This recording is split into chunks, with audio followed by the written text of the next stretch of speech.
মুজিববাদ ও ফ্যাসিবাদের সঙ্গে জাতীয় নাগরিক পার্টির আবারও লড়াই শুরু হয়েছে।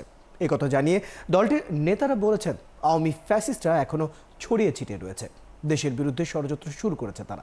তাদের রুখতে সবাইকে শরিক হবার আহ্বানও জানানোর পাশাপাশি ভারতীয় আগ্রাসনের বিরুদ্ধেও প্রতিবাদ করার আহ্বান জানিয়েছে এনসিপি। হবিগঞ্জ থেকে বিস্তারিত জানাচ্ছেন রাশেদ আরিস। হবিগঞ্জ সদরে এনসিপির পদযাত্রা, স্লোগানে স্লোগানে তখন কম্পিত চারপাশ।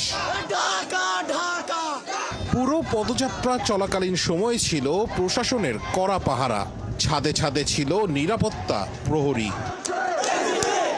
এনসিপির নেতারা বলেন, ফ্যাসিবাদের বিরুদ্ধে লড়াই চালিয়ে যাওয়ার কথা। নাহিদ ইসলামের কণ্ঠে তখন মুজিববাদদের পুনর্বাসন রুখে দেওয়ার অঙ্গীকার। আমাদের এই যুদ্ধ মুজিববাদ এবং ফ্যাসিবাদী বন্দোবস্তের বিরুদ্ধে যে লড়াই আমরা জুলাই আগস্টে শুরু করেছিলাম, আমরা নতুন বাংলাদেশ চেয়েছিলাম, সেই লড়াই এখনো শেষ হয়নি, কারণ আমরা আমাদের আকাঙ্ক্ষিত নতুন বাংলাদেশ পাইনি। ভারতীয় আগ্রাসন মুক্ত দক্ষিণ এশিয়া চান তারা। কোন প্রতিবেশী রাষ্ট্র যদি বাংলাদেশের স্বাধীনতা হস্তক্ষেপ করতে চায়, ইউএন সিকিউরিটি কাউন্সিল থেকে আন্তর্জাতিক যত মহল রয়েছে, আমরা সকলের দৃষ্টি আকর্ষণ করছি।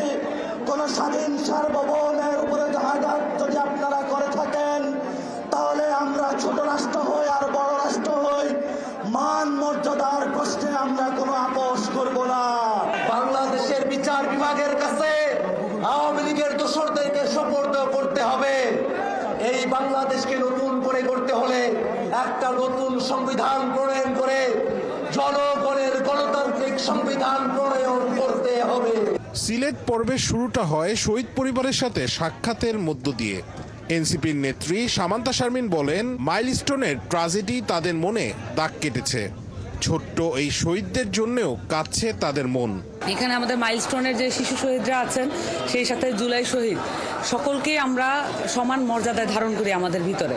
তো আমরা যেহেতু রাষ্ট্রের প্রত্যেক নাগরিকের মর্যাদার কথা বলি, সেই জায়গা থেকে পদযাত্রার যেই দাবিগুলো আছে সেগুলো এখনো প্রাসঙ্গিক, ভবিষ্যতে প্রাসঙ্গিক থাকবে। হবিগঞ্জের পদযাত্রা কর্মসূচি শেষে সুনামগঞ্জে যাত্রার মধ্য দিয়ে শেষ হয় জুলাই পদযাত্রার 24তম দিনের কর্মসূচি। হবিগঞ্জে এই পদযাত্রা কর্মসূচির মধ্য দিয়ে এনসিপির জুলাই পদযাত্রার সিলেট অধ্যায় শুরু হলো। এনসিপির নেতারা বলছেন, মাইলস্টোনের ঘটনা তাদের মনে দাগ কেটেছে। কর্মসূচিও ঠিক আগের মতো নেই, তবে তারা বলছেন রাষ্ট্রের কাঠামো পরিবর্তনের জন্য এই পদযাত্রা কর্মসূচি জরুরি। রাশেদ আনিস, ৭১, হবিগঞ্জ।